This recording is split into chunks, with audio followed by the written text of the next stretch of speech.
களங்கிடும் மகனே வருவாயா, இயேசு அழைக்கின்றார்.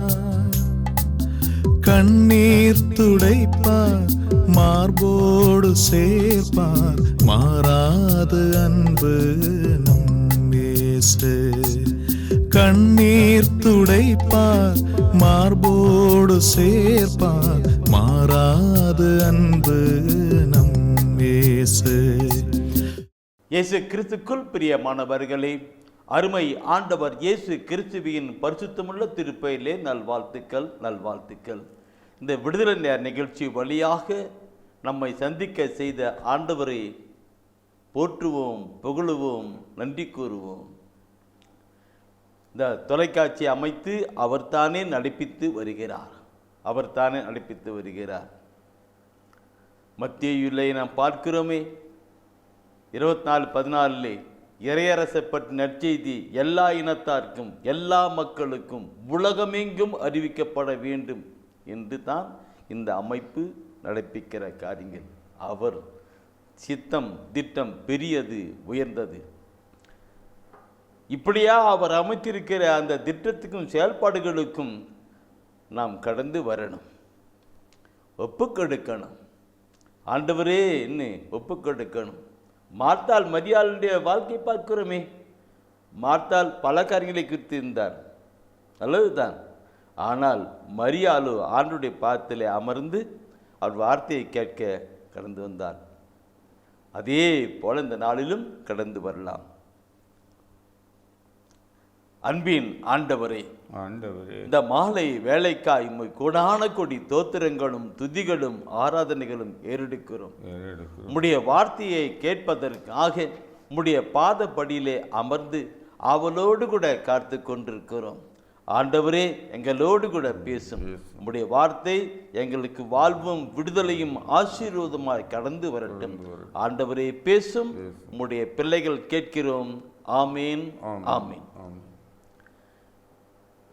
பிரியமானவர்களே, நாம் இப்போது இருப்பது தவக்காலத்தின் காலங்கள் இல்லைங்களா? தவக்காலம். இந்த தவக்காலத்தில் பார்க்கிற பொழுது அங்கே மனமாற்றத்தின் காலம்தான். தவக்காலம் மனமாற்றத்தின் காலம் சொல்லப்பட்டிருக்கிற ஒரு நிகழ்வு இருக்கிறது, குறிப்பு இருக்கிறது. அது எப்படி என்றது நமக்கு தான் தெரியும்.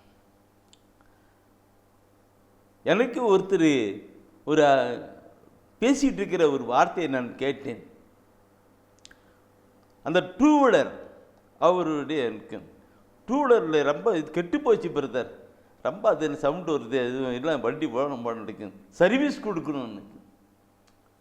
டூ வீலர் எவ்வளோ நாள் ஆச்சுன்னு எல்லாம் 1 வருஷம் ஆகிப்போச்சு, இப்போ சர்வீஸ் கொடுக்கணும்னு சொன்னேன். அப்போ ஒரு டூ வீலரை 1 வருஷத்துக்கு அப்போ ஒரு சர்வீஸ் கொடுத்து அதை திரும்ப ரினியூ பண்ணி எல்லாம் சேர்த்த வேண்டியதான் சேர்த்துட்டு கலைக்க வேண்டியதான் கலைச்சிட்டு கொண்டு வராங்க. ஒரு காரு இல்லைங்களா, ஒரு காரு, அது காரு இவ்வளோ குறிப்பிட்ட நாள் முன்னாடி சர்வீஸ் விடுறாங்க. சர்வீஸ் விட்டு அதெல்லாம் எடுக்க வேண்டியதை எடுத்துட்டு சேர்த்த வேண்டியதெல்லாம் சேர்த்து அது நல்ல ஒரு கண்டிஷனை ஓட்டுறதுக்கு செட்டப் பண்ணுறாங்க. வெஹிக்கிள் சர்வீஸுக்கு விடுறோம் இல்லைங்களா? இந்த வருஷத்துக்கு ஒரு முறையாவது அவங்க செட்டப் பண்ணுறாங்க இல்லையா? அதே போலத்தான் நம்முடைய கத்தோலிக்க தாய் திருச்சபையானது தவக்காலத்தை அமைத்து நடப்பித்து வருகிறது. தவக்காலத்தை அமைத்து செயல்பட்டு வருகிறது. தவக்காலம் வருஷத்துக்கு ஒரு டைம் அப்படியான நாட்களில் அதில் கொண்டு வருகிறாங்க. சிந்தனைக்கு நான் கொண்டு வருகிறது தான். இந்த நாளில் என்ன பார்க்கணும்? வார்த்தைகளை கேட்டு அவங்க சேஞ்ச் ஆகணும். நல்ல ஒரு பரிசுத்தம் வேணும். அப்படியே போக போக கொஞ்ச நாளைக்கு பின்னாடி கொஞ்சம் இதாகிடுச்சு, அப்புறமேல திருப்பும் அடுத்த வருஷம். இந்த நாளில் கொண்டு போகும்போது தான் அந்த முடிவில்லா நிலை வாழ்வுக்கு கடந்து போகிற கருத்து இருக்கிறது. சரி, என் அன்பானவர்களே, நானும் ஆலயத்தில் போகிற பொழுது கடந்த வெள்ளிக்கிழமை நாட்களிலே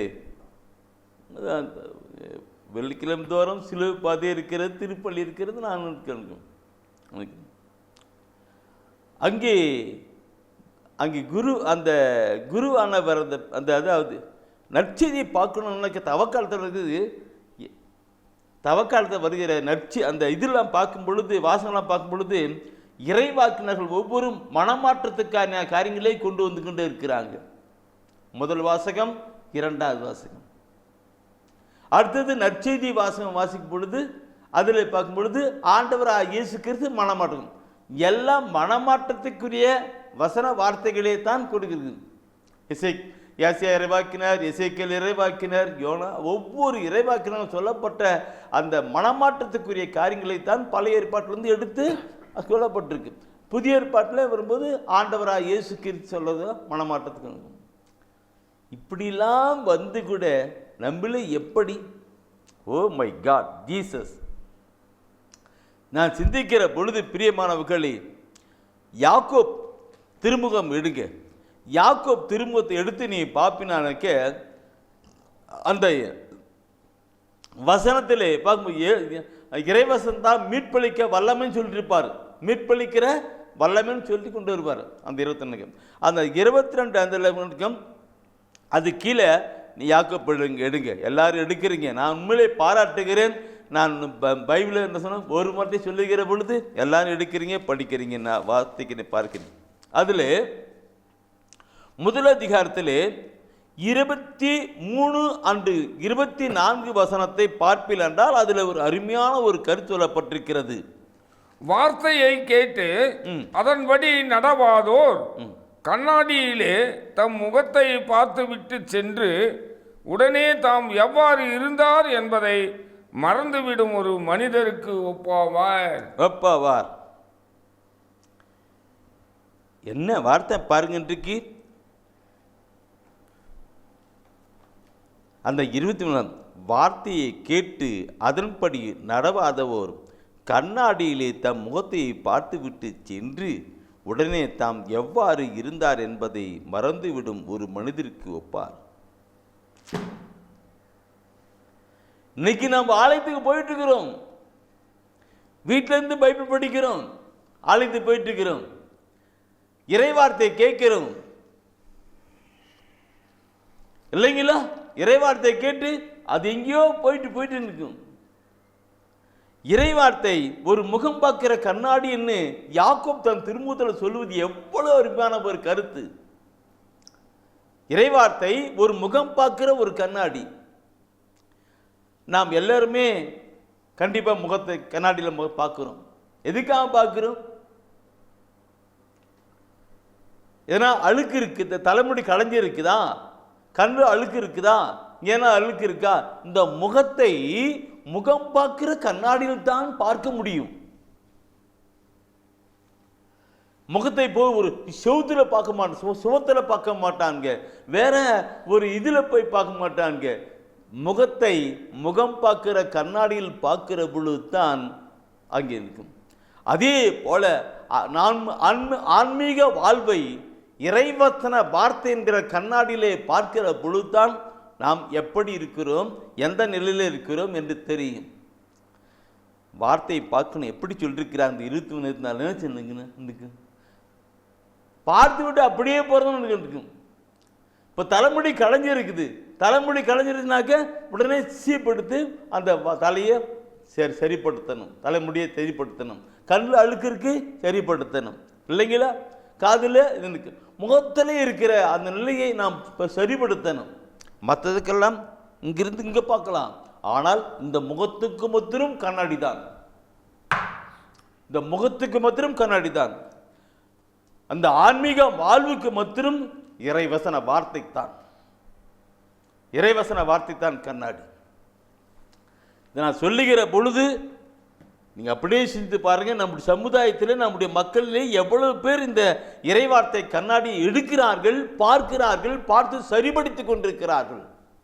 பிரியமானவர்களே, இறைவசன வார்த்தையை நாம் எடுக்கணும், படிக்கணும், கேட்கணும், அதற்குபடி செயல்படுத்தணும். அப்பொழுதுதான் பரிசுத்தமான ஒரு வாழ்க்கை, பரிசுத்தமான ஒரு வாழ்க்கை வாழ்ந்து அவரை அனுபவிக்க முடியும்.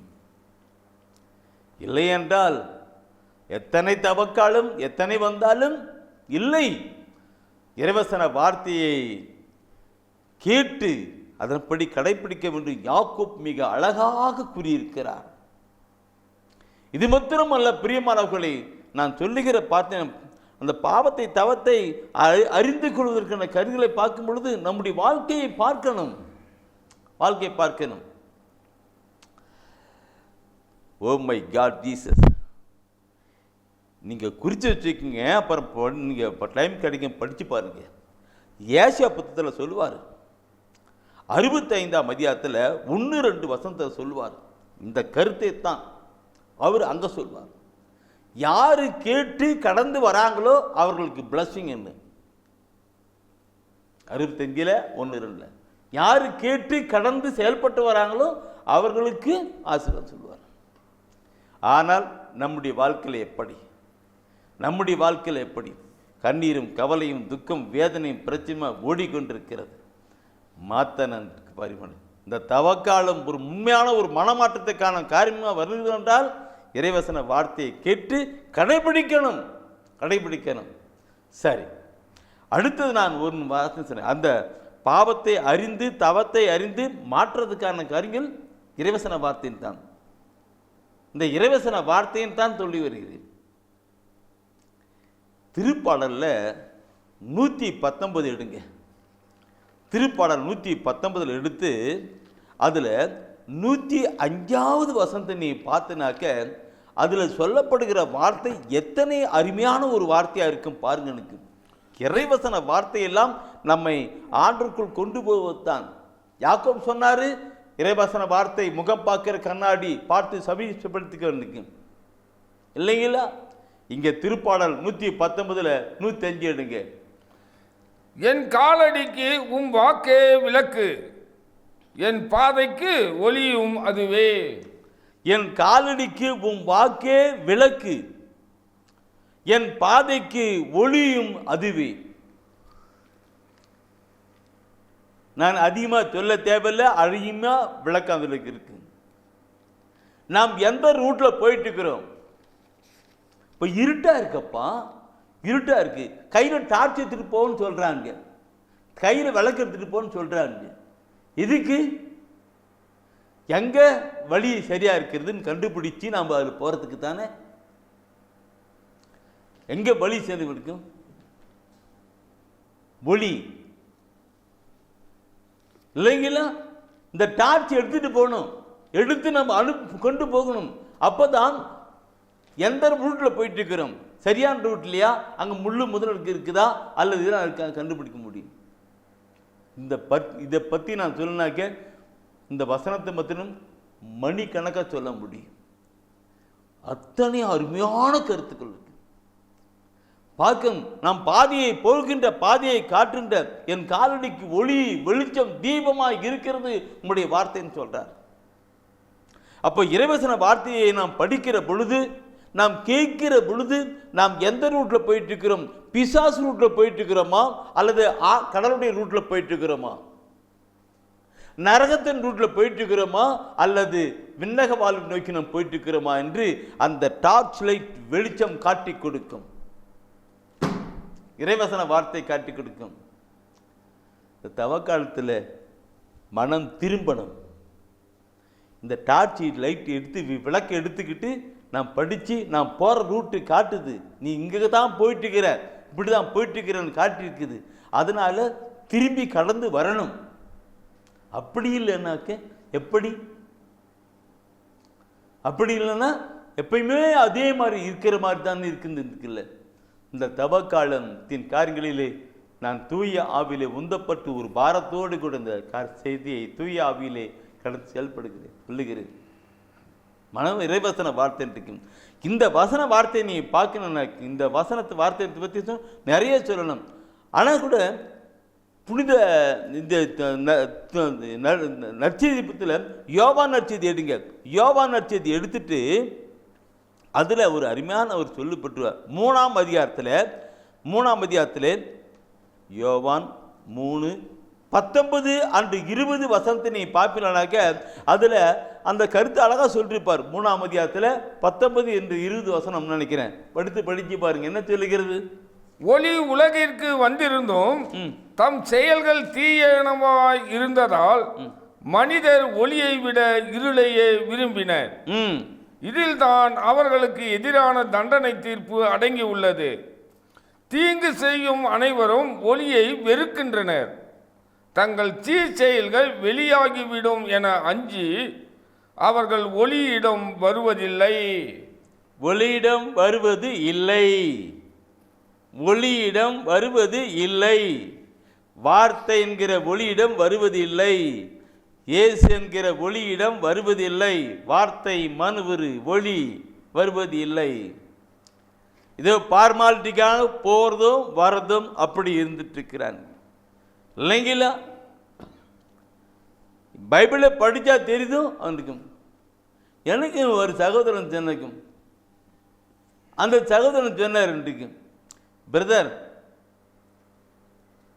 பைபிளை படித்தா நிறைய அப்படியே ஒரு மாதிரி இருக்கு பிரதர், பாவத்தை பற்றியே சொல்கிற மாதிரி இருக்குது. ஆமாம், நீ போகிற ஒரு ரூட்டை திருப்பின்னு எனக்கு 2 விதம் இருக்குது. ஆசீர்வாதம் இருக்குது, பாகம் இருக்குது. ஆசீர்வாதத்தை வைக்கிறேன், சாபத்தை வைக்கிறேன், கீழ்ப்பதில் வைக்கிறேன், கீழ்ப்பதில் வைக்கிறேன்னு சொல்லியிருக்கிறாரு. 2 வச்சுட்டு இருக்கிறாரு. நீதிமொழி புத்தகத்தை படித்து பாருப்பா, அதில் மேலே ஆசீர்வாதம் கீழே சாபம், மேலே ஆசீர்வாதம் கீழே அப்படியே சொல்லப்பட்டிருக்கும். நீ எப்படி இது கடைப்பிடிக்கிறியா, இல்லை இதுவா, இது இல்லையா, இது சொல்லிட்டு இருக்கிறான்னு சொன்னான். எனவே இந்த நாட்களில் பார்க்கிற பொழுது அந்த இருளில் வாழ்கிற மக்கள் வெளிச்சத்தை ஒளியை வார்த்தையை வெறுக்கிறார்கள். சிந்திக்கணும். நம்முடைய சமூகத்திலே இறைவசன வார்த்தைக்கு அதிகமான நிலையிலே கடந்து போகலை. ஏன்? இருளின் தலைவன் செயல்பட்டு கொண்டிருக்கிற நிலைத்தான்.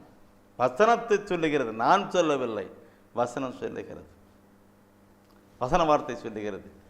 அது அவர் சொன்ன வார்த்தை, அது அவர் சொன்ன வார்த்தை இல்லைங்களா. இந்த கருத்தை நான் பார்க்கிற பொழுது நம்முடைய மனநிலையில் எப்படி இருக்கிறது இருக்கும். சரி, இதை விடுங்க.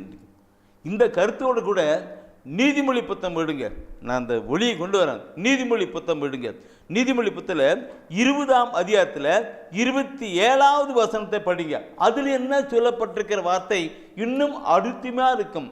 நீதிமொழி புத்தகம் 20ஆம் அதிகாரத்தில் 27வது வசனம் வார்த்தை என்ன சொல்லப்பட்டிருக்கிறது. ஆண்டவர் மனிதருக்கு தந்துள்ள ஆவி ஒரு விளக்கு, அது அவர்களின் உள்ளத்தில் இருப்பதை எல்லாம் ஆய்ந்தறியும். முன்ன சொன்னது அந்த 3 பாயிண்ட். முன்ன சொன்னது முகம் பார்க்கிற கண்ணாடி, 2வது சொன்னது ஒளி வெளிச்சம், இப்போ 3வது சொல்கிறது படி கொஞ்சம் மேலே ஏறிடுச்சு. அது என்னதுன்னாக்க ஆவியை குறித்து சொல்லுகிறது, பரிசுத்த ஆவியை குறித்து சொல்லுகிறது. இன்னைக்கு நீங்களும் நானும் பரிசுத்த ஆவியை பெற்றிருக்கிற பொழுது அந்த பரிசுத்த ஆவியானவர் நாம் ஏதாவது குற்றம் குறை ஏதாவது தவறு செய்தான்னா உடனே சுட்டி காட்டி நீ தப்பு பண்ணுற, நீ தவறு செய்கிற, இன்னும் அப்படியே டக்குன்னு மாற்றி கொண்டு வரான்.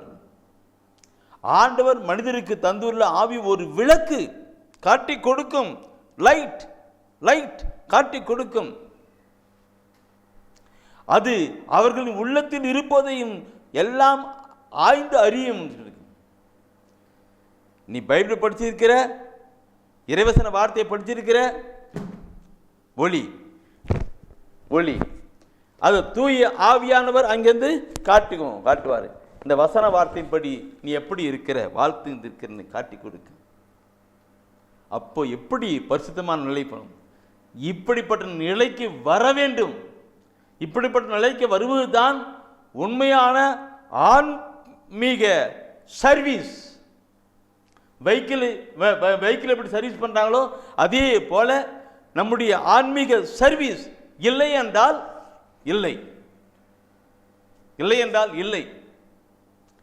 நான் இந்த கருத்துக்களை நாம் பார்க்கணும்.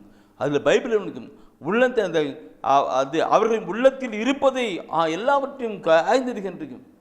இந்த கருத்தை நான் சொல்லுகிற பொழுது தூய ஆவியான உணர்த்துகிறதை நான் சொல்லியே தீரணும். பிரியமானவர்களே, கடவுள் நமக்கு ஆவி வைத்திருக்கிறார். தவறு உள்ள வச்சுன்னு கேட்டுக்க. அப்போது நாம் அந்த தப்பை நீக்கணும், அவுட் பண்ணணும். அப்படியே இன்றிட்டு நாம்னாக்க அதன்படியே நாம் செயல்பட்டால், பாவத்தின்படியே நாம் செயல்பட்டால் இன்னைக்கு நம்முடைய ஜெபம் எப்படி கேட்கப்படும்? நான் ஆவியை கொடுத்திருக்கிறேன், ஆவி ஒளி சொல்லுங்க. இதே ஆவியை குறிச்சுக்கிடுங்க. ரோமர் 8:26 குறிச்சுக்கிடுங்க. அதில் சொல்லப்பட்டிருக்கு. அதில் என்ன சொல்லப்பட்டிருக்கு? நாம் ஜெயிப்பது எப்படி தெரியாது இருக்கிற பொழுது தூய ஆவியானவர் தாமே நமக்காக தந்தை கேட்டபடி நமக்காக பரிந்து பேசி ஜெபிக்கிறார் என்று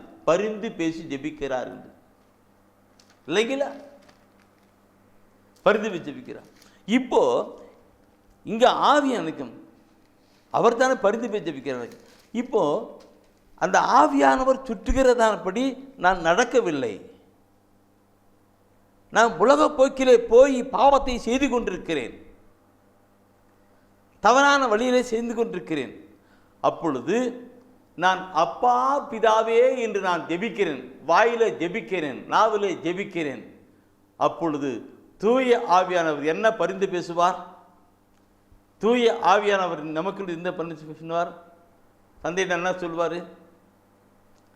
தந்தையே, இவனுக்குள் நான் இருக்கிறேன், ஆனால் நான் சொல்கிறது இவன் கேட்கவே மாட்டான், தப்பு தப்பா நடக்கிறான். நானும் சுற்றி வேண்டாம், செய்யாத, போகாத, பேசாதேன்னு சொல்லிகிட்டே இருக்கிறேன், அதெல்லாம் செஞ்சுக்கிட்டு தான் இருக்கிறான் சொல்லிட்டு யார் சொல்லுவார்? ஆவியான சொல்லுவார், இல்லைங்களா? அப்போ மேலேருந்து உனக்கு அப்படி கொட்டுமா, வருமா? சிந்திக்கணும் பிரியமானவர்களே.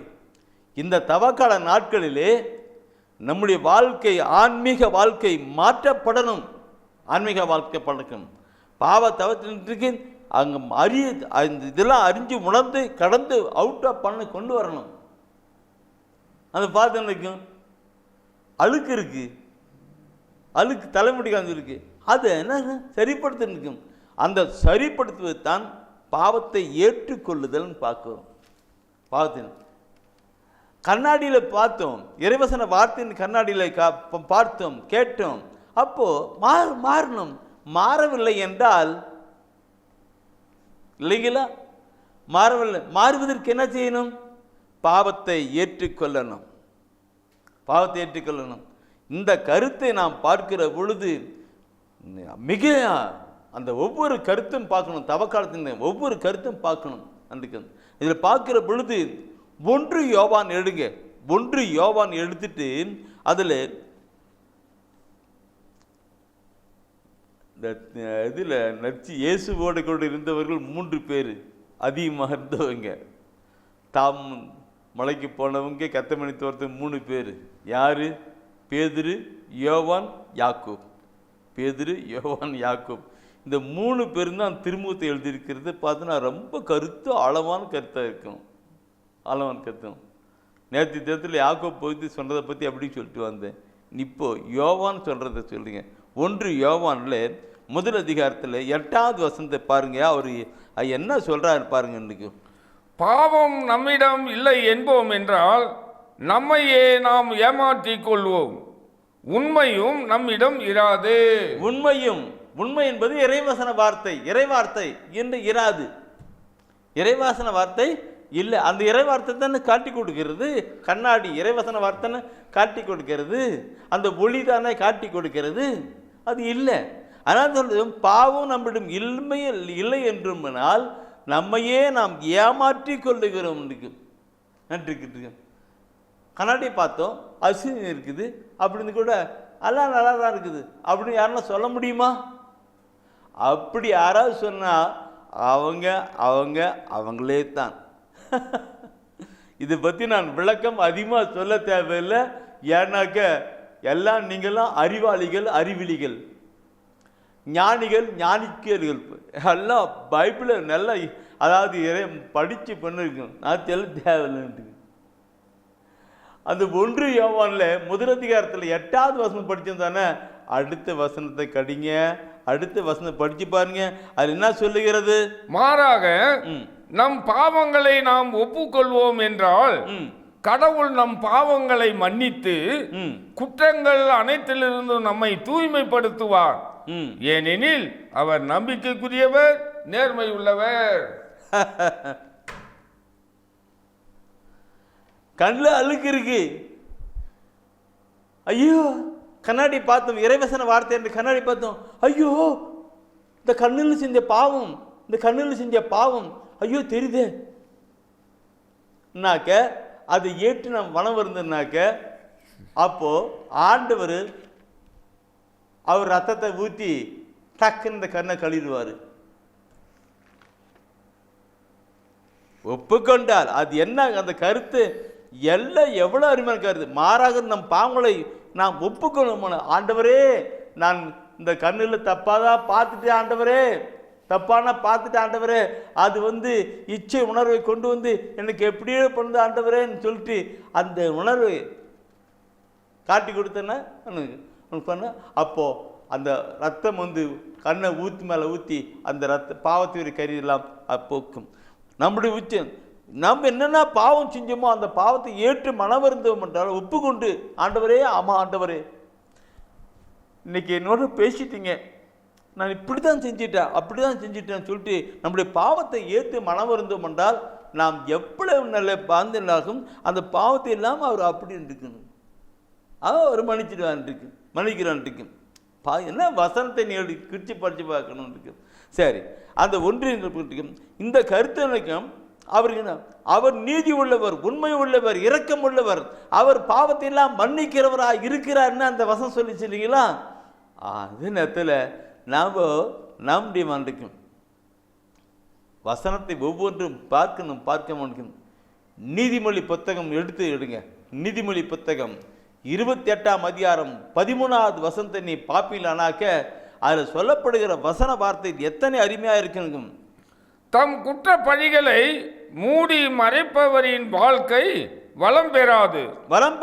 அவற்றை ஒப்புக்கொண்டு விட்டு விடுகிறவர் கடவுளின் இரக்கம் பெறுவார். முன்ன படிச்ச வசனத்துக்கும் இந்த வசனத்துக்கும் டிக் பண்ணுங்க. என்ன சொல்லுகிறது அங்க சொல்லுங்க? மாறாதன் பாவங்களை ஒப்புக்கொள்வோமானால் சொல்லப்பட்டிருக்கு. இங்கே தன் குற்றப்பழியை மூடி மறைக்கிற வாழ்க்கை வளம் பெறாது.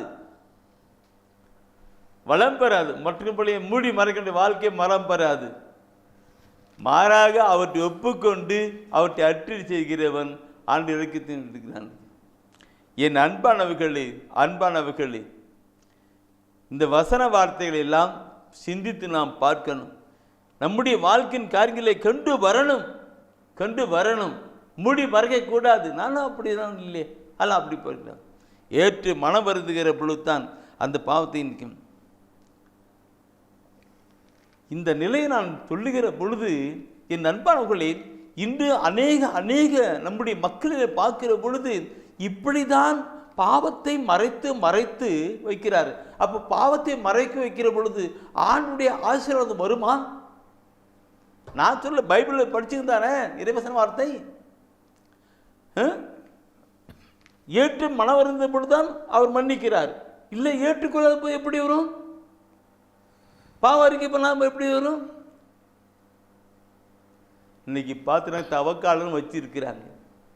இந்த நாளிலாவது நல்ல ஒரு பாவறிக்கை செய்து தன் வாழ்க்கையை ஆன்மீகத்தை மாற்றி ஆசீர்வாதத்தை பெற்றுக்கொள்ளணும்னு திருச்சபையான தவக்காலத்தை அமைத்து நடப்பித்து வருகிறது.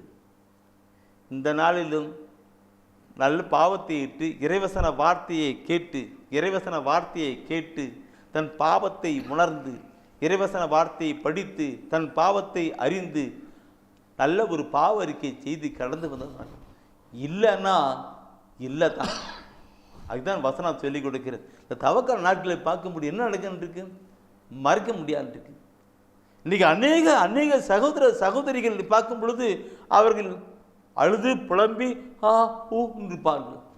திருப்பாடல் ஆசிரியர் எடுங்க, திருப்பாடலில் பார்க்கும் பொழுது அங்கே அருமையாக இருக்கும். திருப்பாடலில் நாம் பார்க்கும் பொழுது 32வது திருப்பாடலில் 3வது திருப்பாடல் 32ல் 3வது வசனமாக இருக்கணும். அதில் சொல்லப்படுகிற அந்த அவர் உணர்ந்த சொல்கிற வார்த்தை தான் இன்று நம்முடைய மக்களிலே இருக்கிறது. என் பாவத்தை அறிக்கையிடாதவரை நாள் முழுவதும் நான் கதறி அழுததால் என் எலும்புகள் கழன்று போயின. எலும்புகள் இன்னைக்கு நிறைய பேருக்கு எப்படிலாம் இருக்கிறாங்க. ஏன் அங்கே அழகாக தன் வாழ்க்கையில் அனுபவிச்சு சொல்றாரு, தன் பாவத்தை அறிக்கிறாதவரை அப்படி இருக்கும். அன்பானவர்களை சிந்திக்கணும், சிந்திக்கணும், சிந்திக்கணும். ஆண்டவர் தானே, அன்பான ஆண்டவர் தானே இந்த நாளில் இப்படிப்பட்ட ஒரு செய்தியை கொடுக்கும்படி தூயாவியால் உந்தப்பட்டு கடந்து செயல்பட்டு கொண்டிருக்கிறேன். கேட்டு கடந்து போகணும்.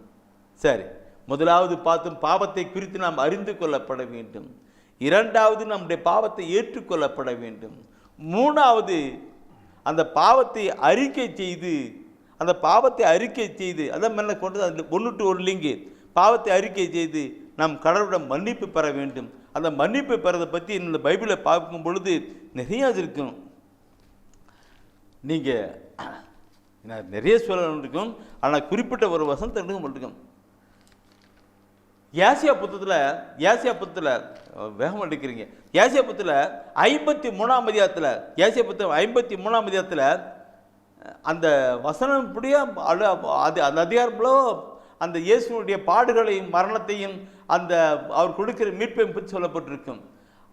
53ல் ஏசியா 53 அதில் 4வது வசனத்தை படித்து பாருங்க, என்ன சொல்லுகிறது?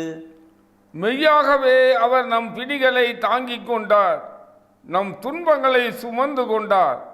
நாமோ அவர் கடவுளால் வதைக்கப்பட்டு நொறுக்கப்பட்டவர் என்றும் சிறுமைப்படுத்தப்பட்டவர் என்றும் எண்ணினோம்.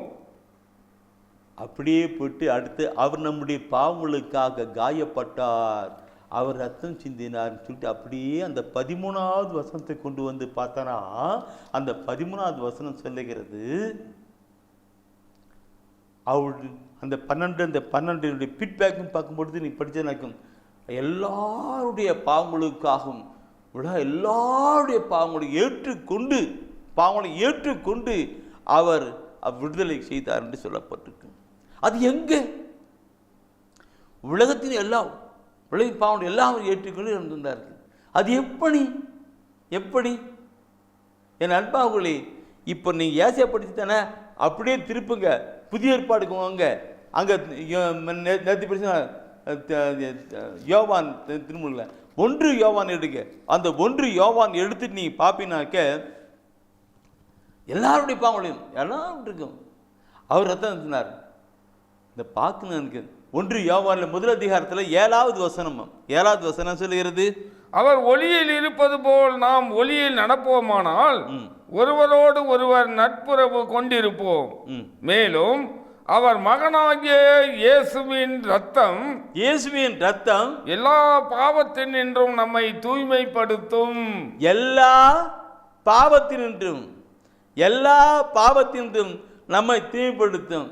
அதனால்தான் இயேசு கிறிஸ்து பார்க்கிற பொழுது என் அன்பானவர்களே, சிலுவிலே அவர் தொங்கினார், ரத்தம் சிந்தினார். சிலுவிலே தொங்கினார், ரத்தம் சிந்தினார். யாரெல்லாம் அந்த சிலுவை அந்த இயேசு வந்து இயேசுவேன்னு சொல்லி ஆண்டவரே என் பாவத்தை மன்னிங்க என்று சொல்லி அவர் நோக்கி மன்றாடுகிற பொழுது அந்த பாவத்தை ஆண்டவர் தன் ரத்தத்தினாலே கழுவி சீர்படுத்துகிறார். அந்த சிலுவை அண்டை இயேசு அண்டை கடந்து வரணும். இயேசு அண்டை கடந்து வந்து பாவம் பண்ணி பெறணும். இல்லைன்னா இல்லை. அதுதான் நம்ம திருச்சபையில் இந்த பாவ மன்னிப்புக்கான காரியங்களில் குறிச்சிக்கிறேன். அதை பற்றி என்னை கடந்த வார்த்தை கூட நான் சொல்லியிருக்கிறேன். பாவரிக்கை பண்ணணும். பாவத்தை ஏற்று ஆண்டவரே நான் பாவம் செய்தேன், பாவம் பண்ணு. அப்போ இயேசு கிறிஸ்துவின் பரிசுத்த ரத்தம் நம்முடைய பாவத்தை கடிக்கிறது. எல்லா பாவத்தையும் நம்ம கழுவி தூய்மைப்படுத்தணும். அப்படியே கழுவி நம்ம தூய்மைப்படுத்தணும். எந்த பண்ணணும். என் அன்பாவர்களை நான் கடந்த நாட்களை கூட சொல்லியிருக்கிறேன். அந்த சிலுவையின் காரியங்களை குறித்து சொல்லியிருக்கிறேன். Praise the Lord. Praise the Lord. என்னுடைய பெருமைக்காக புகழ்ச்சிக்காகவும் இல்லை, ஆண்டுடைய மகிமைக்காக ஒரு சின்ன அனுபவ சாட்சி. என் அன்பானவர்களே, நானும் உலகப் போக்கிலே வாழ்ந்து கொண்டிருந்தேன். கடவுள் என்னை அழைச்சார். அதை நான் சொல்லியிருக்கிறேன். கடவுள் என்னை அழைச்சார். அதை போயிட்டு எங்கள் பங்கு சாமியார்கிட்ட சொன்னேன். பைபிள் இருக்கான்னு கேட்டார். இல்லைன்னு சொன்னேன். பைபிளை கொடுத்தார். படிக்க சொன்னார். நல்லா படின்னு சொன்னார். திருவிழத்து படிக்க சொன்னார். அதை படித்தேன். படிக்கும்போது பார்த்தனாக்க எனக்கு பாவத்தின் காரியங்கள் அது நிறைய வந்துட்டு இருக்கு. பாவத்தின் படிக்கிற பொழுதுதான் ஐயோ அப்பா நம்ம செஞ்சுட்டு இருக்கிறோமே. அது ஒவ்வொன்றும் படிக்க ப்ளஸ் மைனஸ். நீ பரிசுத்தமாக வந்தா உனக்கு ஆசீர்வாதம், நீ பாவம் செஞ்சா உனக்கு. இதெல்லாம் நான் பார்க்கும் பொழுது நான் பாவம் செஞ்சு வாழ்க்கையில் இழந்து போனவனா இருக்கிறேன். நான் போயிட்டு அப்புறமேல பாவரிக்கை பண்ணினேன். யாரும் தப்பு நினைக்க விடாது. யார் தலை 1.25 மணி நேரம் பாவரிக்கை பண்ணினேன். அந்த பாது நல்லா பொறுமையாக உட்காந்துக்கிட்டு அந்த பாவரிக்கை பண்ணார். ஏன்னா ஒவ்வொரு பாவத்தை அவ்வளவு புரியுன்னா அவ்வளவுனா அழுதுகிட்டே ஒரு பாவத்தை அழுதுகிட்டே சொன்னேன். அப்படி சொல்ல நிற்கும். நான் ஒரு பாவத்தை இப்படிலாம் செஞ்சிட்டேன்னு சொல்லும்போது என் மேலே ஒரு சொட்டு பொட்டுன்னு ஒரு ரத்தம் பொட்டுன்றது உள்ற மாதிரி இருக்கும். அப்புறமா பார்த்தோன்னா ஒரு மாதிரியா இருக்கும். அடுத்தது சொல்லுவேன். அப்படி எல்லா பாவத்தை அப்படியே ஒவ்வொன்று கணக்கிழந்துட்டு இருக்கும். ஆண்டவர் நம்முடைய பாவத்தை மன்னிக்கிறவருக்காகத்தான் வந்தார். தந்தையாம் கடவுள் அவரை தேவ ஆட்டுக்குட்டியாகிய அவரை இங்கு அனுப்பினார். உலகின் பாவங்களை போக்குவதற்காக அந்த ஆட்டுக்குட்டியாய் இயேசு கிறிஸ்து நமக்காக பலியானார். ரத்தம் சிந்தி பலியானார். கொண்டு வரணும். இந்த கருத்தை நீங்க குறித்து படிச்சு பாருங்க. அதாவது எபேசியர் புத்தகத்திலே 1 அதிகாரத்தில் 7வது வசனமா இருக்கும். என்ன இருக்கும்? எபேசியத்தில் பார்க்கும் பொழுது 1 அதிகாரத்தில் 7வது வசனம், அவர் எல்லா மன்னிப்பு அளிக்கிறவர். அந்த சொல்லப்பட்ட வசனத்துக்கு மன்னிப்பு அளிக்கிறவராக இருக்கிறார். இந்த தவக்கால நாட்களிலே என் அன்பானவர்களே, தூய ஆவியானவர் தானே இந்த செய்தியை கொடுக்கும்படி உணர்த்திருக்கிறார். கடந்து வரணும். பாவத்தை மறைக்கக்கூடாது. பாவம் இல்லை என்பமென்றால் அவுட். பாவத்தை மறைக்கிற பொழுது அவுட். எல்லாவற்றையும் ஏற்றுக்கொள்கிற பொழுது பிளஸிங். பாவம் இல்லை என்பமானால் இல்லை, பாவத்தை மறைக்கிற பொழுது இல்லை, எல்லாவற்றையும் ஏற்று மனவருந்தி அறிக்கை செய்கிற பொழுது அவன் எத்தனை நிலை பாவம் இருந்தாலும் எப்படிப்பட்ட பாவம் இருந்தாலும் ஆண்டவர் தானே ரத்தத்தினாலே கழுவின்கிறார். Oh my God Jesus. ஏசியா இறைவாக்கின புத்தகத்தை எடுங்க. ஏசியா இறைவாக்கின புத்தகத்தை எடுத்து அதில் நீ பாப்பினாக்க எப்படி சொல்லப்பட்டிருக்கிற வார்த்தை என் உள்ளத்தின் காரியங்களை பார்க்கணும். ஏசியா புத்தகத்தில் பார்க்கிற பொழுது 1 அதிகாரத்தில் அவர் சொல்லுவார் நடிக்கும், உச்சம் தரம் உள்ளங்கால் நடிக்கும், அந்த புண்ணுகள் சிறு புண்ணுகள் நடிக்கும். அதில் வசனத்தை பாவத்தை பற்றி அங்கே சொல்லுகிற பொழுது 18வது வசனத்தை நீ பாப்பினாக்க சொல்லப்பட்டிருக்கும். நாங்கள் வழிதல் போயிட்டு அவர் வந்து ஆட்டுக்கிடா ஏறி படிக்கணும், எல்லாம் அப்படியே படித்து பார்க்கணும். வெளிப்படக்காரன் இருக்கும். அதில் 18வது வசனம் நினைக்கிறேன் இருக்கும். அதில் சொல்லப்பட்டிருக்கிறது, வாருங்கள் இப்பொழுது நாம் வழக்காடுவோம் என்கிறார் ஆண்டவர். உங்கள் பாவங்கள் கடும் சிவப்பாய் இருக்கின்றன. எனினும் உறைந்த பனி போல அவை வெண்மையாகும். இரத்த நிறமாய் அவை சிவந்திருக்கின்றன. எனினும் பஞ்சை போல் அவை வெண்மையாகும்.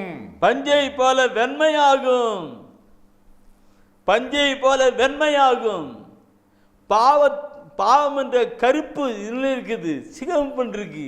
ஆனால் ஆட்டுக்குட்டியா இயேசு கிறிஸ்துவினுடைய பரிசுத்த ரத்தம் அப்படியே தொட்டு கழுவி நம்மை அப்படியே பரிசுத்தப்படுத்தும். இதை உள்ளத்தின் ஆழத்தில் உணர வேண்டும் என்று தான் என்னுடைய சாட்சி அனுபவத்தை நான் சொன்னேன். செய்யணும். இதோ சும்மா போயிட்டு பாவரிக்கை பண்ணிட்டு அப்படின்ட்டு இல்லை, உள்ளத்தில் உணர்ந்து கடந்து ஏற்றுக்கொண்டு மட்டும் வரும் பொழுது அவருடைய அருளின் ஆசீர்வாதம் பெற்றுக்கொள்வது மிகுந்த உண்மை என்று என் அன்பானவர்களை இந்த நாள் இந்த தவக்கால நாட்களிலே இந்த கடவுள் அமைத்து நடப்பித்து வருகிற இந்த காலகட்டத்திலே நீங்கள் ஏற்று நீங்கள் மனவந்தி பாருங்க. அந்த அந்த அவருடைய ரத்தம் கழுவி நம்மை பரிசுத்தப்படுத்துகிற பொழுது ஏசாயாவில் படிச்சிங்க தானே, ஏசாயாவில் படிச்சு தானே, 53 படிச்சு தானே அவர் ஏற்றுக்கொண்டார். அவருடைய காயங்களால் நாம் குணமடைந்தோம். அவருடைய காயங்களால் ரத்தம் சிந்துவது காயம், அந்த ரத்தம் பாவத்தை கழுவுகிறது. அவருடைய காயம் நமக்கு சுகத்தை கொடுக்கிறது. 1 பேதுரு 2:24 கூட சொல்லப்பட்டிருக்கும். ஆண்டவர் நம்முடைய பாவத்தையெல்லாம் மன்னித்தார் அல்லவா, நாம் மற்றவர்களை மன்னிக்கணும். இது மிக மிக முக்கியமான ஒரு கருத்தாக அமைகிறது. பிரியமானவர்களே, ஆண்டவராக இயேசு கிறிஸ்து கற்றுக் கொடுத்த ஜெபத்தை நாம் ஒவ்வொரு நாளும் பலமுறை சொல்லி ஜெபித்துக் கொண்டிருக்கிறோம் இல்லையா? பலமுறை சொல்லி ஜெபித்துக் கொண்டிருக்கிறோம். அதிலே அவர் சொல்லுகின்ற வார்த்தை நமக்கு உள்ளத்தின் காரியங்களை கண்டு வரணும், செயல்படுத்தப்பட வேண்டும். மத்தேயு 6ஆம் அதிகாரத்தில் தான் இயேசு ஆண்டவர் கற்றுக் கொடுத்த ஒரு ஜெபத்தை அங்கே நாம் பார்க்க முடிகிறது. பின்னில் இருக்கிற எங்கள் தந்தையே உமது பெயர் அப்படியே கொண்டு வந்துட்டு அவர் சொல்லுவார் இன்றைக்கு. அந்த 12வது வார்த்தை சொல்லுகிற பொழுது, எங்களுக்கு எதிராக குற்றம் செய்தோரை நாங்கள் மன்னித்துள்ளது போல எங்கள் குற்றங்களை மன்னியும். எப்படி சொல்றாரு பாருங்க. இன்றைக்கு எங்களுக்கு எதிராக, நமக்கு எதிராக யாராவது பேசியிருந்தா, சொல்லியிருந்தா, திட்டியிருந்தா அதெல்லாம் நாம் மன்னிக்கணும்.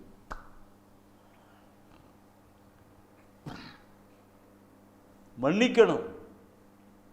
இது மிக முக்கியம். இந்த வார்த்தையை சொன்னார் இல்லைங்களா 12வது வசனத்தில், அந்த 6ஆம் வசனத்தில் அப்படியே விண்ணப்பம் பண்ணுங்க. எங்களுக்கு எதிராக குற்றம் புரிவோரை நாங்கள் மன்னிப்பது போல எங்கள் குற்றங்களை மன்னியுங்கள். நாம் அவர்களை முழு மனதோடு கூட மன்னிக்கணும். அந்த வசன வார்த்தை படிச்சு 12ஆம் வசனம் படிச்சிங்க தானே. அடுத்தது 14வது வசனத்தை நீங்கள் பார்க்கும் பொழுது அதில் சொல்லப்படுகிற வார்த்தை 14 அன்று 15 வசனம், அந்த 14வது வசனத்தை படிக்கிற பொழுது அதில் சொல்லப்பட்டிருக்கும், மற்ற மனிதர் செய்யும் குற்றங்களை நீங்கள் மன்னிப்பீர்களானால் உங்கள் விண்ணக தந்தையும் உங்களை மன்னிப்பார். உங்களை மன்னிப்பார். மற்றவங்களை நீ மன்னிச்சா அப்போ கடவுளும் உங்களுக்கு குற்றங்களை மன்னிப்பார் இல்லையா? ஜெபத்தில் அப்படியே பின்னிட்டு அப்படியே வருகிறது. ஏன் அங்கே அப்படி செயல்பட்டு கொண்டிருக்குது நாம் சிந்தித்து பார்க்கணும்.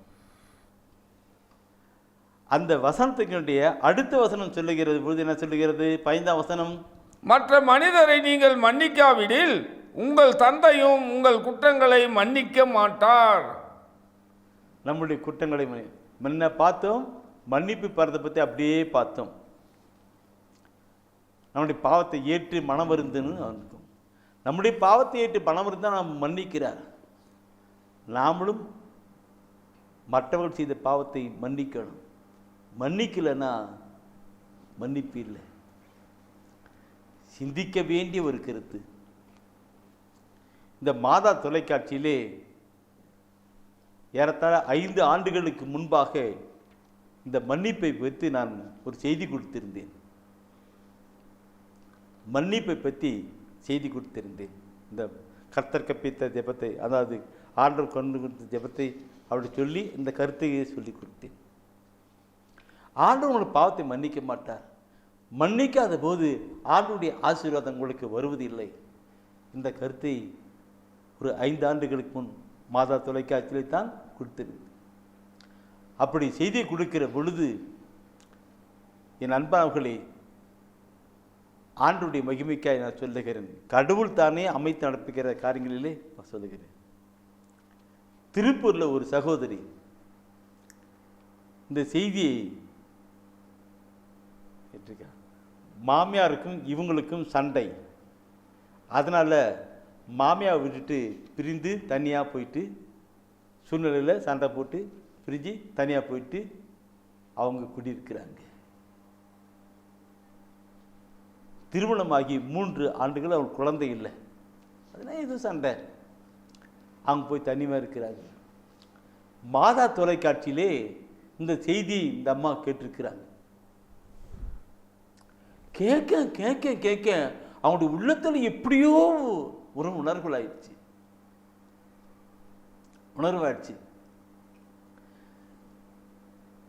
மருமகள் அங்கே தொலைக்காட்சி கேட்டுக்கொண்டிருக்கிறார், மாதா தொலைக்காட்சியின் செய்தி கேட்டுக்கொண்டிருக்கிறார்கள்.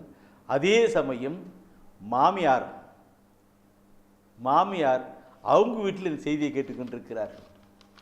அவங்களுக்கும் உள்ளத்தை இதை குறித்திருக்கு. ஆனால் ஒன்றும் சொல்ல முடியல. பாருங்கள், இந்த சகோதரி இந்த செய்தியை முடிந்த உடனே புறப்பட்டு மாமியார் வீட்டுக்கு போயிட்டாங்க. வீட்டில் கணவர் இல்லை, கணவர் வேலைக்கு போனவர் ஒன்றும் வரல. இந்த அம்மா புறப்பட்டு மாமியார் வீட்டுக்கு போயிட்டு மாதா தொலைக்காட்சி செய்தி முடிந்த உடனே புறப்பட்டு போகிறாங்க. போயிட்டு மாமியாருடைய கதவு, அவங்க வீட்டில் கதவு தட்டுறாங்க. தட்டின உடனே அந்த மாமியார் இருந்து கதவு திறக்கிறாங்க. திறந்த உடனே மாமியார் காலில் விழுந்து, மாமியார் பயங்கரமான கொடுமை பேசுறது, திட்டினாதான் பிரிஞ்சு போயிட்டாங்க. ஆனால் இங்கே போயிட்டு மாமியார் காலில் விழுந்து, அத்தை என்னை மன்னிச்சுடுங்க, உங்களுக்கு எதிராக நிறைய நான் குற்றம் பண்ணிருக்கிறேன், என்னை மன்னிச்சுங்க. இந்த மாமியார் கண்ணீரோடு கூட, எழு, ஏதோ தப்பு பண்ணிட்டேன், ஏதோ தப்பு பண்ணிட்டேன், நானும் பேசிட்டேன், என்னையும் கொஞ்ச நேரத்துக்கு பண்ணுற அவங்க குடும்பத்தில் அவங்க மாமியார் அப்படியே அந்த அன்பின் காரியங்கள் அப்படியே கடந்து வந்துருச்சு. உடனே ஃபோன் பண்ணுறாங்கட்டுக்கு, நான் எங்கள் அம்மா வீட்டில் தான் இருக்கிறேன் வாங்கிட்டு. மாமியாரும் இல்லை மகனே இங்கே தான் உங்கள் மனைவி இங்கே தான் இருக்கிறா வாடான்னு சொல்லிட்டு பார்த்தா கொடுங்கட்டுருக்கு. இதை நான் சாட்சியத்தை நான் சொல்லுகிறேன் என்றால் நம்முடைய வாழ்க்கை மாறணும். ஆண்டவர் சற்று கட்டுக்கின்ற கருத்து தான் இது. என் அன்பானவர்களே, அந்த 6ஆம் அதிகாரத்தில் பார்த்தீங்க தானே, 5ஆம் அதிகாரத்தில் எடுங்க. அந்த அம்மா வாழ்க்கையில் இருக்கு, குழந்தை பாக்கியம் இல்லை, முன்னாள் குழந்தை இருக்கு. என்னைக்கு மன்னிச்சு கடந்து வந்தாங்களோ அந்த அம்மா வீட்டில் எல்லாரும் பையன் மருமகள் எல்லாம் கூடியிருந்து அன்னைக்கு கர்த்தர் கற்பித்த ஜெபத்தை, ஆண்டு பரலோகத்தின் விண்ணகத்தாந்தை ஜெபத்தை அப்படி ஜெபம் பண்ண ஆரம்பித்தாங்க. அழுகையோடு சொல்கிறாங்க, என் மகளை மருமகள் ஆசிரியர். அன்பானவர்களே அன்பானவர்களே அன்பானவர்களே, அவள் கர்ப்பம் ஆசிரியப்பட்டது. 3 வருடம் குழந்தை இல்லாத அவர்களுக்கு குழந்தை பாக்கியம் உண்டானது. இன்று அவர்கள் எல்லாம் மிக சந்தோஷமாக வாழ்ந்து கொண்டிருக்கிறார்கள். இந்த தவக்காலத்தை நான் சொல்லுகிற பொழுது சர்வீஸ் காலம், வைக்கல் சர்வீஸ், அதே போல நமக்கு வாழ்க்கை கொண்டு வரணும். நான் நினைக்கிறேன், பார்க்கணும், சாட்சியத்தினுக்கும். நீங்கள் 5ஆம் வசனத்தை எடுத்தீங்களா? ஏன்னா இந்த 5வது வசனம் அன்றைக்கு நான் வெள்ளிக்கிழமை சிலுவை பாதையின் போது திருப்பலி வேலையிலே எங்களுடைய மேத்தகோ ஆயர் அவர்கள் தான் திருப்பலி நிறைவேற்றினார். அவர் அந்த வார்த்தையை சொல்லி கொண்டு வந்தார். மத்தேயு 5ஆம் அதிகாரத்திலே 23, 24 வசனத்தை பார்க்கிற பொழுது, மத்தேயு 5 6 5 23, 24 வசனம் சொல்லுகிறது. என்னது? நீங்கள் உங்கள் காணிக்கையை பலிபீடத்தில் செலுத்த வரும்பொழுது உங்கள் சகோதர சகோதரிகள் எவருக்கும் உங்கள் மேல் ஏதோ மனத்தாங்கள் உண்டென அங்கே நினைவுற்றால், அங்கேயே பலிபீடத்தின் முன் உங்கள் காணிக்கையை வைத்து விட்டு போய் முதலில் அவரிடம் நல்லுறவு ஏற்படுத்தி கொள்ளுங்கள், பின்பு வந்து உங்கள் காணிக்கையை செலுத்துங்கள். இந்த வசன வார்த்தை எப்படி இருக்கிறது இல்லையா? வசன வார்த்தை எப்படி இருக்கிறது? ஆனால் நாம் நம்முடைய வாழ்க்கையில் எப்படி இருந்து கொண்டிருக்கிறோம்? எப்படி மன்னிப்பார் நம்முடைய பாவத்தை? எப்படி ஆசீர்வாதம் வரும் இல்லைங்களா? அந்த சகோதரி அங்க அந்த செய்தியை கேட்ட உடனே கடந்து போனாங்க. பிரியமானவர்களே, ஆண்டவர் நம்மை ஆசீர்வதிக்க காத்து கொண்டிருக்கிறார். அவருடைய ஏக்கமும் விருப்பமும் எல்லாம் நம்மை ஆசீர்வதிக்கப்பட வேண்டும் என்று, என் பிள்ளைகள் ஆசீர்வதிக்கப்பட வேண்டும் என்பே அவருடைய விருப்பம். ஆனால் அந்த ஆசீர்வாதம் வருவதற்கு தடையாயிருப்பது நம்முடைய பாவம். அந்த பாவம் போக்கப்பட வேண்டும் என்றால் நாம் என்ன சொல்லப்பட்ட ஒரு கருத்தோடு கூட கடந்து வரணும், கடந்து செயல்படணும். காணிக்கை சொல்லப்பட்டிருக்கீங்களா? இந்த கருத்தை நீங்கள் பார்க்கிற பொழுது என் அன்பாங்களே, ஆண்டவர் எப்படி சொல்லியிருக்கிறார் வசனத்தை பாருங்க. முதலில் இருக்கும் இந்த கருத்தை இன்னைக்கும் அங்கே மத்தியில் சொன்னாருங்களா, மார்க் நற்செய்தி எடுங்க. மார்க் நற்செய்தி எடுத்து 11ஆம் அதிகாரத்தில் 24வது வசனம், முன்ன காணிக்கை பலிபடத்தில் வைக்கிற பொழுது, பலிபடத்தில் கொண்டு வருகிற பொழுது, உனக்கு யாருக்காவது மனத்தாங்கள் இருந்தால் முதல்ல அங்கே வச்சுட்டு போயிட்டு அவங்களோட சமாதானம் பண்ணிட்டு அப்புறமால செலுத்துன்னு சொல்றாருல்ல. இங்க மார்க் 11ஆம் அதிகாரத்தில் 24வது வசனம் எடுத்து படிச்சு பாருங்க. அதுல என்ன சொல்லுகிறார்? அதுல என்ன சொல்லுகிறது? இதே கருத்து தான் அங்கே பார்க்கிற பொழுது என்ன சொல்லுகிறது? நீங்கள் வேண்டுதல் செய்ய நிற்கும் பொழுது யார் மேலாவது நீங்கள் மனத்தாங்கள் கொண்டிருந்தால் மன்னித்து விடுங்கள், அப்பொழுது உங்கள் விண்ணக தந்தையும் உங்கள் குற்றங்களை மன்னிப்பார். அந்த 11 24 அந்த 25 இருக்கான் அந்த கருத்து. 25 அதில் முன்ன நீ ஜெபத்தில் இதெல்லாம் கேட்பீங்களோ அதெல்லாம் பெற்றுக்கொள்வீர்கள்ன்றது வார்த்தை இருக்கும். 24 நீங்கள் ஜெபத்தில் எதெல்லாம் கேட்பீங்களோ அதெல்லாம் பெற்றுக்கொள்வீர்கள். ஆனா என்ன சொல்லுகிறது? நீ ஜெபம் பண்ணுறதுக்கு முன்னாடி உனக்கு யாருக்காவது மனத்தாங்கள் இருந்தால் அவரோடு சமரசம் செய்து கொண்டுங்கள், அது பின்னாடி ஜெபம் பண்ணுங்க. முன்ன காணிக்கை அப்படி, இங்கே ஜெபம் இப்படி. காணிக்கை நீ ஜெபம் பண்ணுறேன்னா முதல்ல மனு கொண்டு வந்தா இருக்கும். ஓ மை காட், இந்த இறைவசன வார்த்தை என்கிற கண்ணாடியிலே பாருங்கள் நம்முடைய வாழ்க்கையை. இந்த இறைவசன வார்த்தை என்கிற கண்ணாடி வெளிச்சத்துக்குள்ளாக நம்முடைய பாருங்கள் நம்முடைய வாழ்க்கை எப்படி இருக்கிறது என்று. தூயாவியன் உணர்த்தி நான் தான் சொல்லுகிறேன். பிரியமானவர்களே, இந்த வசனத்தை நான் அப்படியே கொண்டு வருகிற பொழுது எப்படி இருக்கிறது? நாம் மன்னிக்கணும். அவர் எப்படிப்பட்ட குற்றம் செய்தாலும் நாம் மன்னிக்கணும். ஏன்னா அதை விட அதிகமாக செய்திருக்கிறோம்வா, அதை விட அதிகமாக செய்திருக்கிறோம். நாம் பாவம் மன்னிக்கணும்னாக்க நம்ம மன்னிக்கணும். இந்த கருத்தை நான் சொல்லுகிற பொழுது தூயாய் உணர்த்துகின்ற ஒரு வார்த்தை இருக்கிறது. Holy spirit of Jesus. மத்தேயு 18ஆம் அதிகாரம், மத்தேயு 18ஆம் அதிகாரத்தில் 21 35 வசனத்தை நீங்கள் பார்ப்பீங்கனாக்க அங்கே மன்னிக்க மறுத்த பணியாளர்னு சொல்லப்பட்டிருக்கிற ஒரு தலைப்பு இருக்கும். மன்னிக்க மறுத்த. என் அன்பானவர்களை, இந்த கருத்தை நீ சிந்திக்கணும். மன்னிக்க மறுத்த அந்த பணியாளர் குறித்து கருத்துக்கணும். 18ஆம் அதிகாரத்தில் அந்த நல்ல அருமையான ஒரு ஓமையாக கொண்டுவார். ஒருத்தர்கிட்ட நல்லா பாருங்க, அந்த கருத்தை அப்படி கொண்டு தான் அதில் முன்னாடி கொண்டுக்கணும். ஒருத்தர்கிட்ட ஒருத்தர் பணம் கடன் வாங்கிட்டார். உதாரணமாக ஒரு 10,000 ரூபாய் கடன் வாங்கிட்டு இருந்தார்.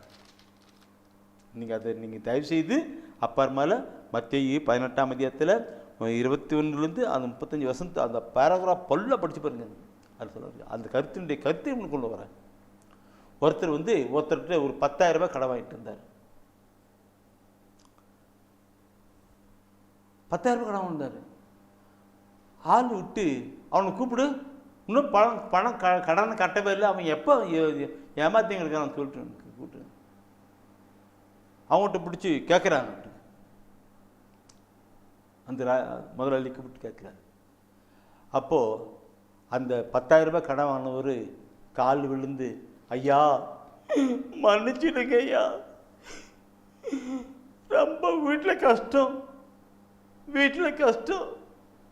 பிள்ளைங்களுக்கு உடம்பு சரியில்லாத போயிடுச்சு, எங்கள் வீட்டுக்காருக்கு உடம்பு சரியில்லை, எனக்கு உடம்பு சரியில்லை, நிறைய கஷ்டம், பணம் கடன் கட்ட முடியல, மன்னிச்சிடுங்க, சரியான வருமானம் இல்லை, கட்ட முடியல, கட்டிடுங்க. அந்த 10,000 ரூபாய் கடன் பட்டவன் அந்த ஆளுடைய கால் விழுந்து, மன்னிச்சிடுங்க, கட்ட முடியல, இப்படி சூழ்நிலை ஆகிப்போச்சு, நான் கட்டிருந்தேன். அந்த இரக்கமும் பரிவும் இருந்த அரசன், அந்த ராஜா, அந்த தலைவன், போடா போ, பரவாயில்ல, எல்லாம் தள்ளுபடி பண்ணிட்டார், போடா பரவாயில்ல, நீ கடன் கட்டணும் தேவையில்ல, போடா 10,000 ரூபாய் அவனுக்கு தள்ளுபடி ஆகிடுச்சு, வேணாம் போயிட்டார். இந்த மனுஷன் 10,000 ரூபாய் தள்ளுபடி, இந்த மனுஷன் போகிறான். போயிட்டு இருக்கும் பொழுது இவங்கிட்ட ஒரு 100 ரூபாய் கடன் வாங்கின ஒருத்தன் இருக்கான், 100 ரூபாய் கடன் வாங்கின ஒருத்தங்கிறான். அவனை பார்த்து, டேய் என்று 100 ரூபாய் வாங்கினதானடா, அது எங்கடா அது சொல்லி கழுத்து பிடிச்சி 100 ரூபாய் கொடுக்கவே இல்லையாடா அப்படி பிடிச்சி மிரட்டு, அவனை பிடிச்சி வந்துடுவான் 100 ரூபாய். இந்த செய்தியை ஆளுங்க பார்த்து போயிட்டு சொல்கிறாங்க, முதலாளி தலைவரே, நீங்கள் 10,000 ரூபாய் அவனுக்கு கடனை மன்னிச்சிட்டிங்க தானே, வேணாம் தள்ளுபடி பண்ணிட்டீங்க தானே, வேணாம் போடா சொல்லிட்டீங்க தானே, அவன் போயிட்டு 100 ரூபாய் கட்டு வாங்கினங்கிட்ட போயிட்டு அவன் என்ன தொந்தரவு பண்ணி அவன் வேதனை பண்ணிட்டான் தெரியுங்களா, அவனை பிடிச்சிருக்கு. கேட்டனா அந்த அந்த அரசனுக்கு, அந்த தலைவனுக்கு, அந்த முதலாளிக்கு பயங்கரமான கோபம் வந்துருச்சு. கூப்பிட்றாவனான்னு சொல்லிட்டு கூப்பிட்டு அவன் சொல்கிற அந்த வார்த்தை பார்க்கணும். இந்த 34வது வசனத்தை நீ பார்க்கணும். நன்றிக்கு அத்தலைவர் சினம் கொண்டவராய் அனைத்து கடனையும் அவன் அடைக்கும் வரை அவனை வதைப்போரிடம் ஒப்படைத்தார். அது அந்த மேலே வசனம் பார்த்தீங்கன்னா, ஏண்டா நான் உனக்கு கேட்டதை எல்லாத்தையும் மன்னிச்சுட்டுல, நீ அப்படி போயிட்டு மன்னிக்க, நீ இப்படி பண்ணிட்டுருக்கிறேன்னு சொல்லிட்டு அனைத்து கடைகளையும் ஒப்படைக்கிற வரதையும் இவனை போட்டு வதைப்பவனுக்கு. அந்த வதைப்பவன் யார்? அவன்தான் பிசாசானவன். வதைப்பவனோட ஒப்படைச்சிட்டான். என் நண்பர்களை பற்றி சிந்திக்கணும்னா நிறைய சிந்திக்கணும், என்ன பார்க்கணும், வதைப்பவனோட ஒப்படைக்கணும். அந்த கடைசி அப்படி சொல்லிட்டு அந்த வசனத்தினுடைய அடுத்த பகுதி, அடுத்த வசனம் என்ன சொல்லுகிறது? உங்களுள் ஒவ்வொருவரும் தம் சகோதர சகோதரிகளை மனமாற மன்னிக்காவிட்டால் விண்ணுலகில் இருக்கும் என் தந்தையும் உங்களை மன்னிக்க மாட்டார். எவ்வளவு கருத்து! எனவே மற்றவர்களை நாம் மன்னிக்கணும். மற்றவர்களை நான் மன்னித்து கடந்து வருகிற பொழுதுதான் கடவுள் நம்முடைய பாவத்தை மன்னிப்பார், நமக்கு ஆசீர்வாதமான வாழ்க்கை கடந்து வரும். இந்த நாளிலும் நாம் ஒப்பு கொடுத்து நாம் ஜெபிப்போம். இயேசுவின் அன்பை மறந்திடுவாயோ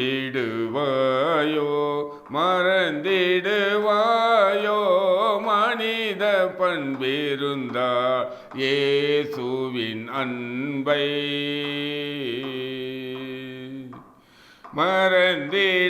மறந்திடாதிருக்கையில் சிலுவையிலே அவர் மறந்திடாதிருக்கையில் சிலுவையிலே அவர் மரித்து தொங்கிடும் காட்சி மனதில் நில்லாதோ இயேசுவின் அன்பை மறந்திடுவாயோ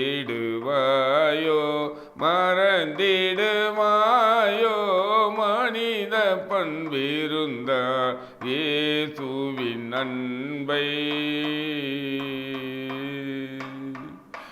அளவில்லா அன்பு அதிசய அன்பு ஆழம் அகலம் நீளம் எல்லை காணா அன்பு களங்கமில்லா அன்பு கருணை சேரன்பு களங்கமில்லா அன்பு கருணை சேரன்பு கல்வாரி மலை கண்ணீர் சொல்லிடும் அன்பு இயேசுவின் அன்பை மறந்திடுவாயோ மறந்திடுவாயோ மனித பண்பிருந்த இயேசுவின் அன்பை அலை கடலை விட பரந்த பேரன்பு அன்னை மாறன் வெல்லாம் தீரையிடும் அன்பு மலை போல் எழுந்தென்னை வளைத்திடும் அன்பு மலை போல் எழுந்தென்னை வளைத்திடும் அன்பு சிலையென பிரமையில் நிறுத்திடும் அன்பு இயேசுவின் அன்பை மறந்திடுவாயோ மறந்திடுவாயோ மனித பண்பிருந்த இயேசுவின் அன்பை.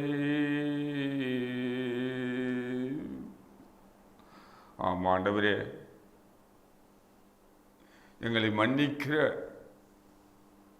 எங்கள் அன்பு தெய்வமே,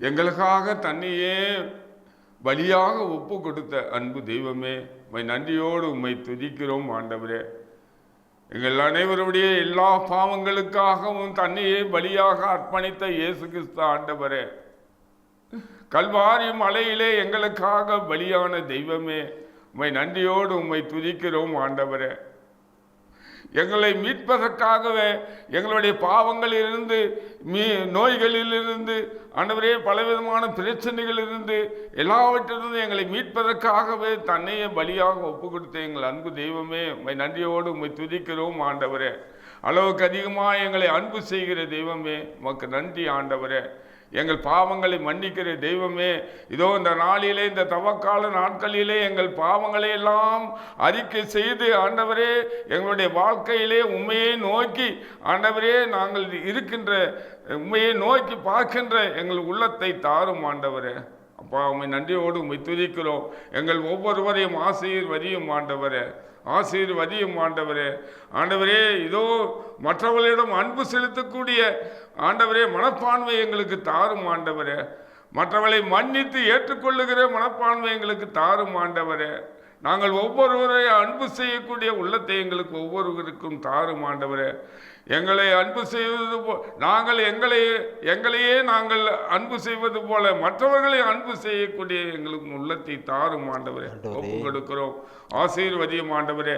அப்பா, இதோ இந்த நாளிலே இந்த இறை செய்தியை கேட்டுக்கொண்டு இருக்கிற ஒவ்வொருவர் மேலும் உமது அன்பு கரம் இருக்கட்டும். ஆண்டவரே, இதோ நோயோடு இருக்கிற ஒவ்வொருவரை தொட்டு ஆசீர்வதித்து குணப்படுத்தும். ஆண்டவரே, ஆண்டவரே, கடன் பிரச்சனைகளோடு பலவிதமான எல்லா பிரச்சனைகளோடும் இருக்கிற ஒவ்வொருவருக்கும் ஆண்டவரே நீர் ஆண்டவரை ஆசீர்வதிக்க முடியாது ஜெபிக்கிறோம். ஆண்டவரே, ஆண்டவரே, படிக்கிற பிள்ளைகளை ஆசீர்வதியும். ஆண்டவரே, தேர்வு எழுதிக்கிற பிள்ளைகளுக்கு நல்ல தேர்ச்சியை தாரும். ஆண்டவரே, அப்பா, உமக்கு நன்றி. ஆண்டவரே, பிள்ளைகளின் எதிர்காலத்தை ஆசீர்வதியும். ஆண்டவரே, ஒப்பு கொடுக்கிறோம். ஆசீர்வதியும், இன்னும் பலப்படுத்தும், காத்துக்கொள்ளும். எங்கள் அருமை இயேசுவின் அற்புத பெயரிலே ஜெபிக்கிறோம் எங்கள் நல்ல பிதாவே. ஆமேன், ஆமேன், ஆமேன்.